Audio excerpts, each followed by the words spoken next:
Ready? Okay, so today's video is going to be about what to do in preparation for a college fair. Don't laugh. Okay, so to college we'll go, preparing for success. This is actually an older PowerPoint. Some of the information is date specific for an event, but all of the tips and strategies are things that you can use to prepare for your college fair. Okay, this is the date specific event. But every year we have a college fair called the Nez Perce College Fair. And we're going to actually have one again this year. This is off campus. And about 30 schools come together to go to the college fair. But we have a college fair here on campus every year, and that is what we are preparing for. So these are the items that you should bring with you when you are going to a college fair. And I will explain what each item is and why you need each item. The first thing you need is an unofficial transcript. There are two types of transcripts that you can request. An official transcript will actually come in a sealed envelope, and it should not be opened unless it is opened by the institution in which you are sending it. It actually has a seal across the back to make sure that it has not been tampered with. The one that we need today is the unofficial transcript. Your unofficial transcript is going to be unfolded, and it looks something similar to what you get when you have your senior conference with your counselor. But it has all of your classes, it has your grades, it has your attendance, as well as your discipline record on it. You need to order one copy, but you're going to make 2 additional copies so that you can have 3 unofficial transcripts. They need to be clean and unmarked. The next thing you will need is your personal resume. Your resume should be polished, corrected, and clean and unmarked. For your resume, there are 2 types that we've discussed in class. We have a professional resume if you're looking for a job. We also have an academic resume for those that are entering the college course. I suggest that you combine those 2 things and make one stellar resume. You will need approximately 10 copies of your resume. You may have to leave them with the different learning institutions that show up to the college fair. The last thing that you'll need to bring with you would be letters of recommendation. There are 2 types of letters of recommendation. You have an academic letter of recommendation that's going to come from one of your past teachers. And then you have a personal letter of recommendation. The personal letter of recommendation is going to come from maybe a community member. It could be someone at your church. It could be a close family friend. The academic letter of recommendation talks about how you've grown as a student. So it needs to be someone that knows how you perform academically, not just a teacher you like. It needs to be someone that can talk about your strengths and your weaknesses academically. The personal letter of recommendation talks about how you have developed over time. It deals with your character. So when you're going to look for jobs, personal letters of recommendation are often helpful because you have already been able to demonstrate your work ethic, especially if you don't have experience in that area. I know I said that this was the last thing, but of course you're going to have tons of questions, and so you want to have a list of your questions already written down. And it's helpful if your questions are already identified by each specific school, so you can make sure that you find out all the information that you need. These are the items that you need to bring with you when you're going to a college fair. Okay, now this one I've never seen, but I actually looked it up online, and it looks like a really good idea. When each institution has their setup, they have these little cards where you can write your information to get more information. They'll send you letters in the mail, send you catalogs and things of that sort. But that takes a lot of time. To save some time, one tip that I found is that you can actually print an address label to paste on the college information cards. On your label, you should have your name, your mailing address, your email, your phone number, the high school that you attend, and the year of your graduation. And if you have all that information on one label, instead of waiting in line to get to the front of the table and use the 2 little clipboards they provide to fill out your information, get the card, slap on your label, and move on to the next table. This is something that can actually help you save some time at a college fair.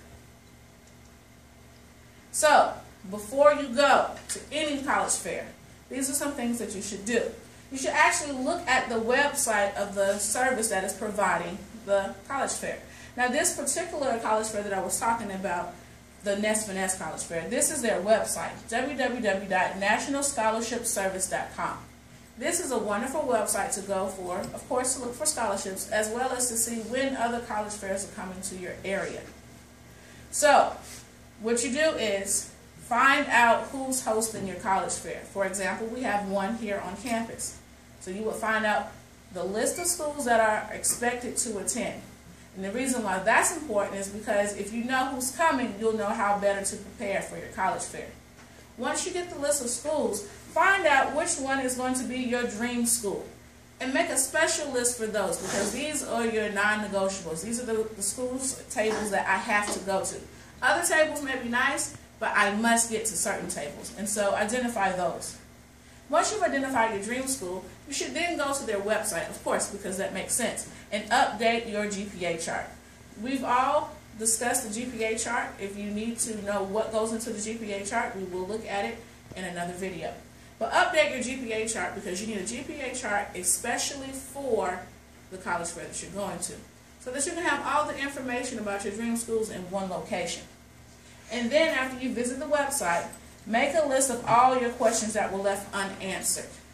This is why you want to do that. You're trying to save time and you want to make a good impression. So there are 2 students going to a college fair. One student did no preparation. And so they walk up to a table, to an admission counselor, and they say, what does it take to get into this school? And they're asking for very basic information that they could have looked up previously. And here you come with all of your important questions. I see on your website that you needed 2.5 to get into your school, but I wasn't able to find out what SAT scores are required. What SAT scores are required? You sound more educated, and you've made a better impression because you've shown that you've actually done some research for the school.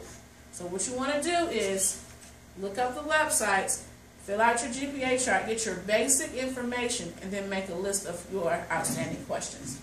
So these are some things that you should do before you attend the college fair. So now, let's talk about some questions you should ask and why you should ask these questions. A very important question to ask is, what is the average class size at your institution? The reason why that is important is because you're used to, in the college setting, in the high school setting, having between 25 to sometimes even 38 students. But with that class number, your teacher still is able to get to know you. You're able to raise your hand and ask questions. But we all know the smaller the class size, the better the learning opportunity. Some schools are really large and have really large classes. So you need to take that into consideration. How do you learn? Are you a student that can sit with 500 students and not ask any questions and just read everything for yourself? Or are you the type of student that needs to raise your hand and ask questions? So that's one question you should ask the college admission counselor. What is the average class size at your institution? Here's another important question. Generally, what is your college known for? Let me give you an example. McDonald's. They started making burgers, okay? They also sell the Ribicue, that little McRib. Well, if I want ribs, should I go to a burger place or should I go to a rib place? So find out what your college is known for and buy the product that they're selling. So if you want a nursing degree, you can get a nursing degree at some schools, but it's better to get a nursing degree from a school that specializes in nursing. That way you have a more quality program. Okay, this one shows a little bit about yourself. I'm a blank type of learner. Is your school a good fit for me? Some of you are audio-visual students. Some of you are kinesthetic learners. But no matter what you are, there is a learning style that you learn best from, and then there are styles that you can use. For me, I'm audio and I'm visual. I can sit in a classroom and hear a lecture for 90 minutes and it not bother me that the teacher has lectured for 90 minutes. I can get all the information. You show me a couple of slides, I'm good to go. Some students actually need to work with their hands, some of the kinesthetic learners. And so you need to ask the learning institution, what type of lectures or classes will we have the most of? And if most things are standing at a podium and lecturing, and you're not that type of learner, this might not be the school for you. For those of you that are considering staying on campus, what is the quality of the dorms on your campus? That's an important question to ask, but that's a no-brainer. Everybody would ask that. Okay, how about, let's talk about some money. How much debt generally do your graduates leave with? Some schools accept a lot of people, but they don't provide a lot of financial aid for their students. And so a lot of their students have to actually take out loans. Other schools have a smaller selection but they're able to provide more financial aid for their students. So find out how the students are paying for school, and is that something that you actually can afford? All right. Does your institution offer any scholarships that you feel I might be eligible for? There are tons of scholarships that are college specific. Each college has their own private scholarships that they offer.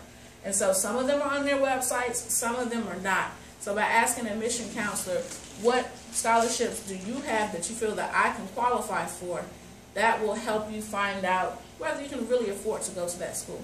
For example, when I went to Agnes Scott, I was talking to one of the admissions counselors and asked this very same question. And I told him that I do a lot of community service. They asked me on average how many hours of community service do I do a month. And I was averaging at least 30 hours a month. I was able to qualify for an Agnes Scott Community Service Scholarship. And it's not something that they advertise. It's not something that I found online. I was only able to find out by asking. How long should I expect to wait for an answer once I submit my application?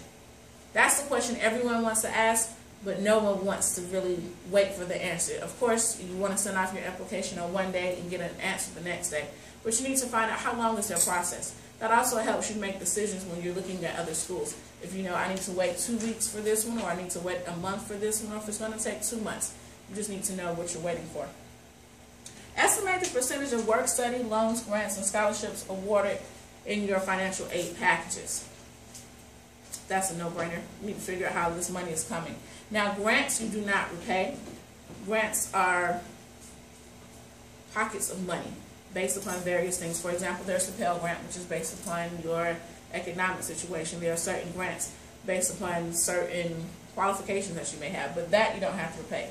Of course, loans you have to repay. Work study, they'll give you a job on campus. Let's say your outstanding debt is $2,000. And instead of paying you in cash, you work off the money with a campus job. You can work in the library, you can work in the gym, you can work in various offices, but that's what work study is. And of course, we all know what a scholarship is.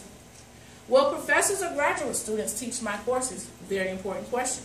When you sign up for a class, a lot of times you're signing up for the subject as well as that particular instructor. So students sign up for my class all the time because they like me as a teacher.